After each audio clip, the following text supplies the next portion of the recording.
पौराणिक कथाओं में आवे से अप्सरा तारा और रुक्मन सगी बहन थी। दोनों ही बढ़िया सुंदर और गुणवान थी।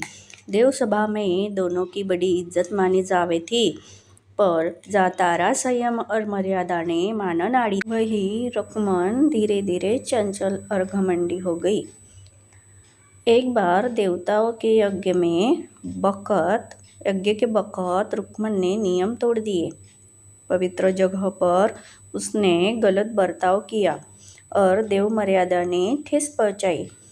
तारा ने अपनी बहन ने प्यार से समझाया, देवस्थान पर संयम और शुद्ध आचरण जरूरी से।